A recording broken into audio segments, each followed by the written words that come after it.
Hello, all of my history-loving friends. Welcome to the world of Madame Morbid. I am your guide on any number of historical adventures. Today is part 3 of the life of Lee Harvey Oswald. We will be talking about his time in Dallas and his attempt on the life of General Edwin Walker. If you haven't watched the first 2 parts, I encourage you to do so. Part 1 covers his time in the Soviet Union, meeting and marrying Marina. Part 2 covers his return to the United States and his time in Fort Worth. Today, we will begin visiting some actual physical locations. I am standing in front of 214 Neely Street in Dallas, Texas.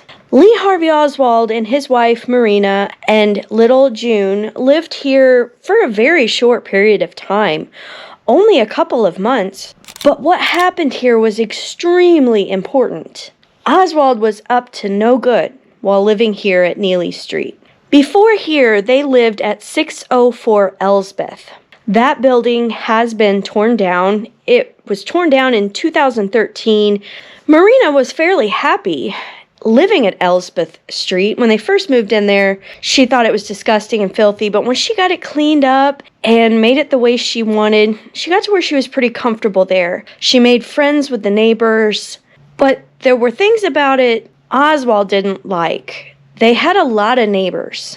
When they were living on Elsbeth Street, the physical abuse got very, very bad, and neighbors were complaining about it, and they were going to the superintendent. One neighbor went and said, "He's going to kill that girl." He started to hit her 5 and 6 times in a row with his fist, and she said his eyes would go black, and his face would turn red, and he would just come at her. She didn't know why this was. He was starting to plan to kill General Edwin Walker. He was very active in the John Birch Society, which was a very right-wing organization that Oswald hated. In turn, he hated Walker. Lee had become friends with George de Mohrenschildt. George helped get him a job, and George had had contact with the CIA and the FBI for travels he had done over the years to foreign countries, and it wasn't unusual for people to be interviewed after international travel to certain countries when they came back. George says that he did contact his contacts to ask if it was okay if he helped Oswald and his family, because Oswald had been a defector. And he says he was told that yes, he's fine, he's kind of crazy, but we think he's harmless. George de Mohrenschildt seems to have become a father figure for Lee, which, as I said, he never really had. And George did help him in many ways. He helped him find a job, a place to live. He was this older man. He worked in the petroleum industry. He had traveled the world. And they talked about things like politics all the time. The job that George got him was at Jaggers Childs Stovall. He worked from 8 to 5:30. Sometimes he worked later. He would do as much overtime as possible. He worked really hard there. They said he was a hard worker, and he tried very hard. On January 27th, it was a Sunday, Lee filled out a form, and he sent it to Seaport Traders, Inc.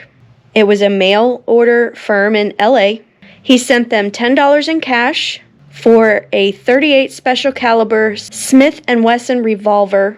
It originally had a 5-inch barrel that had been shortened to 2 1/4 inches. Between the cost of the gun and shipping, he paid $19.95. He ordered it under the name A.J. Heidel, which, by the way, is a play on Fidel Castro. Heidel instead of Fidel. He had it sent to Post Office Box 2915 at the Dallas General Post Office. And he had this post office box from October 9th, 1962 to May 14th, 1963. One day after ordering the gun, Oswald signed up for a typing course at Crochet Technical High School. It cost him $9. He goes 3 nights a week. The teacher said He liked to sneak in while her back was turned, and he would sit in the back, and he would put up his book to where she really couldn't see him, and he would just type from that. She didn't know if he was actually doing lessons from the book or if he was typing something on his own. He did type up a letter to the worker and the militant that was published. The Militant was a newspaper of the Socialist Workers' Party, which was a Trotskyite party in the United States, and the Worker was the newspaper of the Communist Party in the United States. And he was corresponding with both of these organizations after getting back from Russia. He subscribed to both. He sent them both a letter and examples of his photographic work that he was learning at Jaggers, Childs, and Stovall, offering them his services as a photographer and a printer. These were projects he was doing at work that he was not supposed to be doing. And the Worker thanked him and said that, "From time to time, we shall call on you." At this point, he's trying to peacefully be involved with these organizations. He didn't go straight to the violence he would later turn to. The typing class was Mondays, Tuesdays, and Thursdays from 6:15 to 7:15. But Marina noticed that once he started this class, he was never home any weeknight before 7, and sometimes much later than that. She didn't know what he was doing. And then a lot of times she would find him sitting at the kitchen table with a bunch of maps of Dallas in front of him. He would have a bus schedule. He was studying the layout of Dallas. She asked him why. He told her he was trying to figure out the quickest way from his typing class to his work. But if she had really thought about it, those were super close to each other. He didn't need 3 maps to try to figure out a route between those 2 locations. But because she didn't speak English and she didn't really know much about Dallas, this explanation satisfied her. What he was really doing was looking at the location of Walker's home and ways of getting away after he's killed Walker. Now, his first plan involved using this little pistol at close range. For him, this would have been a suicide mission. He figured he would either get killed in the process of doing it or he would get arrested. He had this book that he was putting together with his plans for killing Walker. He had gone to Walker's home. He had taken numerous photographs of the house, the back of the house, the railroad tracks near the house, where the windows were laid out, and ways of escaping. But his problem was the gun wasn't coming. He was checking the mail constantly, and it wasn't coming, and it wasn't coming. And Walker was getting ready to leave town to go on this tour of the country. And that's why he was so upset, nervous, and having all of this anxiety and taking it out on Marina and beating the crap out of her. Wednesday, February 13th, Lee and Marina went to a party at the de Mohrenschildts. At the party, they were going to show a video of George's travels around Mexico. Lee had already seen it. Mostly, he stood and spoke with a young man, a German, named Volkmar Schmidt. He was 27. He was a geologist for the Dallas Magnolia Laboratory of Standard Oil of New York. I found this amazing interview with Volkmar Schmidt where he talks a little bit about what they talked about that night. He said they talked about 2 hours. He's being interviewed by a journalist named Kelly. It says it's about 30 years after, so this was probably recorded around 1993. It looks like it was a telephone conversation.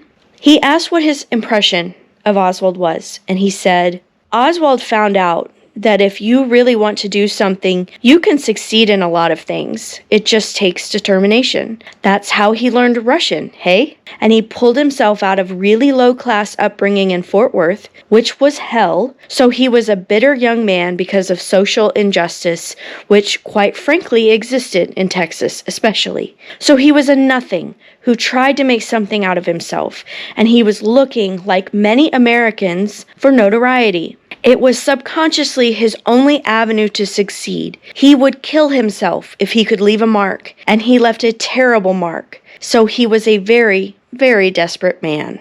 General Walker came up in their conversation, and he says he said something to the effect of, quote, "I don't know about Castro, But I know about this Walker. He's kind of a Nazi, yeah? Not so bad as those Nazis in Germany, but he had specifically mentioned to Lee that Walker had given a speech to the students at the Mississippi campus and that those students went off, rioted, and killed a couple of journalists. Reporters did die during racial riots after this. I think he's theorizing here, is the way I'm taking it, that they talked about people being killed because of Walker, and Walker encouraging students who went out and got violent, and people died. So, by killing Walker, he may have been acting on this, I'm going to save lives by killing this fascist. Lee was very liberal, though, and Schmidt was not. George actually thought of him as kind of a reactionary. He jokingly called him Messerschmitt as a play on the German fighter of World War II. Teased him about being a fascist, I guess. And it was after this party that George gave Lee and Marina a ride home.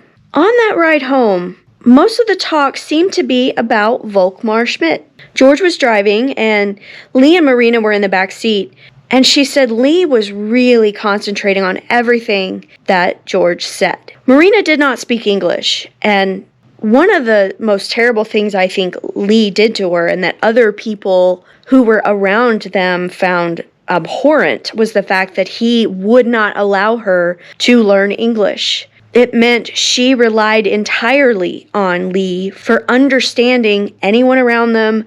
So she didn't understand this conversation very well. But she heard the word fascist, and that word means the same in Russian as it does in English. Just imagine, George said. Such a young man, yet a fascist from his brains to his bones. And Marina said, oh, I liked him. Fancy meeting a real live fascist. Are there any in America? Oh, of course, George said. There's a whole organization of them. It's called the John Birch Society. He's speaking to her in Russian, too. And then he told her what they were. He told her about Schmidt's ideas, and that his ideas were a lot like the Birchers.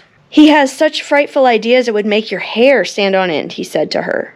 Then again, he went back to speaking English with Lee. And she kind of lost interest because she wasn't all that interested in politics. She thought only fools cared about that kind of thing.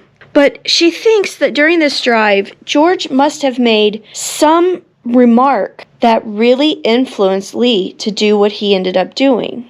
George thought that somebody had broken into his house recently, and they had gone through his belongings, his papers in particular, and he had something that Lee had written in his house that had disappeared. He thought the FBI might be involved and that possibly the John Birch Society. George hated the John Birch Society almost as much as Lee did.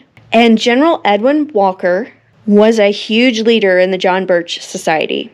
And according to people who knew George, some of his closest friends said he was known to make, quote, unconventional, shocking, humorous, and irreverent ideas would have been coming out of George all the time. And that one of the things he may have said is, quote, anybody who bumps that bastard off will be doing this country a favor. Meaning it as a joke, not saying actually do this. Lee may have heard him say that on February 13th and thought, I'll impress George, and I'll also impress the Communist Party in the United States. Maybe the Russians will take us back. He'd already been studying these maps for 2 weeks. He was already planning it. But for George to have kind of given his blessing, so to speak, may have really sent him over the edge to make the decision to actually do it. On Valentine's Day, the Dallas papers announced that Walker would join right-wing evangelist Billy James Hargis in a cross-country speaking tour to warn against the dangers of communism. The tour would be called Operation Midnight Ride. It would begin February 27th in Miami, and it would end in Los Angeles on April 3rd. On Saturday, February 16th, Marina told Lee that she was pregnant. She said he seemed very happy about it. She was not. And on Sunday, he made her write a letter to Nikolai Rezhnyshenko, chief of the consular section of the Soviet embassy in Washington, asking officially that she and June be allowed to return to the Soviet Union without Lee. He dictated the message to her, asking the embassy to give her material aid, basically for them to pay for her return. Marina did not want this at all. Actually, it was the one thing she begged him, I don't care what you do, but don't send me back. Based on her handwriting, it seemed like she was really distraught over this. It was sloppy. The message was very casual. It was almost disrespectful. She didn't want to go back. And basically, it seemed to her, based on the timing, that he is contacting the Soviet Union wanting to go back so that they will pay for the birth of their second child. And there may have been some truth in this, but it was probably more of getting a place for his family to be cared for after he is either killed or captured, killing General Walker. That next week, February 18th, 19th, 20, 21, 22, was the most violent of their entire marriage. He's wondering if he's going to be able to carry this out. His gun isn't arriving. He is extremely stressed out, and he's taking all of it out on her. He hit her so hard this week that her nose bled, and that had never happened before. And she said when he saw this, his arms fell to his sides, and he said, "Oh my God, I didn't mean that. I didn't mean that." But he was still shaking with rage, so he turned and he left. And he went in the room with June and just sat and played with June. He never hurt June. He was actually quite a caring father, it sounds like. And he was good with other kids as well. It's just Marina was just his punching bag. If something was bothering him, if he was angry about something, he took it out on her. He would blame her for it. Quote, "When you see I'm in a bad mood, try not to make me mad. You know I can't hold myself in very long now." So again, it's her fault. You made me mad. You pushed me. But she just couldn't help herself. She had to stand up for herself. It was the only way she could find to keep her self-respect. She would say things like, "You weak, cowardly American. What a fool I was. I was afraid to marry a Russian because Russian men beat their wives. You're not worth the soles of their feet. How I wish I had woken up sooner." And then he would hit her to try to make her shut up. And she said, of course you can make me shut up by force, but you'll never change my mind. It's better to be a drunkard than what you are. When a drunken man beats you, it's one thing. When a sober one does it, it's something else. And she says during this period, I still loved him, but I had lost all respect for him. On February 23rd, this is General Walker's last Saturday in Dallas. He didn't go to work, but he was gone all day and she didn't know where he was. He might have been spying on Walker, but the revolver hadn't come. Whatever he did do, though, he came home extremely angry. He asked her to make him a special meal, red beans and rice, but she didn't know what that was. So she just kind of made a Russian dish she knew, red beans, rice, onions, cooked in a skillet. Well, when he got home, he was mad. It wasn't what he wanted. "I come home and I find you can't even do a simple thing like this for me," he said. "And of course I sit home all day with nothing to do but spit on the ceiling," Marina said back. So she threw down her spoon and said, "You fix it yourself." He came after her and ordered her to make dinner, and she said, "I won't." He said, "You will." She said, "I won't." And then he said, "I'll force you." So she went back in the kitchen, she threw it all out, and the next thing she knew, he had dragged her to the bedroom. And he was getting ready to hit her, and she said, "You have no right. If you lay a finger on me, I'll throw this at you." She had this pretty wooden box in her hand. It was heavy. Someone had given it to her in Minsk. It had jewelry in it, his watch, his cufflinks, her beads and pins. He hit her hard across the face. And then he turned to leave, and she hurled the box at him, and it hit him in the shoulder. It just clipped him. And he turned at her with white-hot rage. She said he had an inhuman look of hate on his face. He threw her onto the bed. He put his hands around her throat, and he said, "I won't let you out of this alive." And as he had his hands around her throat, choking her to death, baby June cried, and it kind of brought him out of it a little bit. He ordered her to go get her, and she said, "You go get her yourself." And she fully believes if June had not cried, that he would have killed her. She had never seen him so angry, and the fact that she was pregnant didn't influence him at all when it came to how much he beat her. She lay there and sobbed while he went in the room with June, and at that moment, she realized, he doesn't need me, he doesn't love me, he doesn't want me. And she thought, I might as well just finish what he started. She went into the bathroom, she looked at all the bruises all over her face, and she picked up the rope she used to hang the baby's diapers, and she put it around her neck. And she got up on the toilet, and he came in to see her doing this. He hit her again. "Don't ever do that again," he said. "Only the most terrible fools try that." But she told him, "I can't live like this anymore. I don't want to go on living." And it's at that moment he seemed to step back and realized what he had done. And he took her back into the bedroom on the bed, held her gently, and was very sweet. He asked her to forgive him. "I didn't mean to do what I did," he said. It's your fault. You saw what mood I was in. Why did you make me so mad?"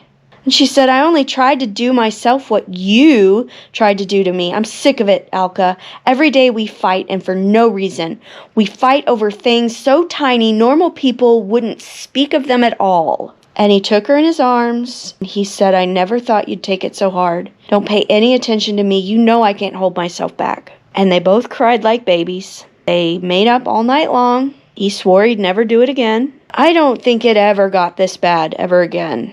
And shortly after this, that he decides to wait to kill Walker, which calms him down a lot. It takes away that stress that always made him more violent. He's starting to hear complaints from the neighbors. The manager of the building came to the apartment, and he told Oswald, "You're going to have to stop fighting with your wife. The neighbors are complaining. They're bothered by the noise. They're worried about it." And it was at that point that he decided to move. He didn't tell Marina about this visit. He didn't like how many neighbors they had, how many people could see him coming and going, who heard the fights. And it's at this point he has realized this gun's not going to come in time for me to kill Walker anyway. So let's move. Let me find a place that's more private. And what he found was just down the street. It was only a block or two away. But it had this little room that he could use as an office. And that was the biggest selling point for him. That little room led to a staircase out the back of the house which went into the backyard. He could leave that room without even Marina knowing that he has left. That room could be accessed from outside, and it could also be accessed from the living room. He adopted this little room as his office where he spent his time planning this Walker killing. He sold the move to Marina, though, for the front porch looked out over the street outside. He said, "You'll love that. Junie could crawl around that little area and you wouldn't have to keep an eye on her constantly." She didn't realize until they actually moved in that it was actually that little closet, that little room, that he really liked about 214 Neely Street. They had the apartment on the upper story. They shared the backyard with the other tenants. After they move in, Oswald starts to think, what if I don't have to die when I kill Walker? What if I actually get away with it? I could buy a rifle and do it from a long distance away instead of using a pistol at close range and getting caught. Again, we've gone really long. We will cover the actual assassination attempt next time. I hope you have enjoyed this. I hope you learned something about Oswald that maybe you didn't know. I am so glad you are here and that you stayed until the end, and look forward to seeing you next week. Take care.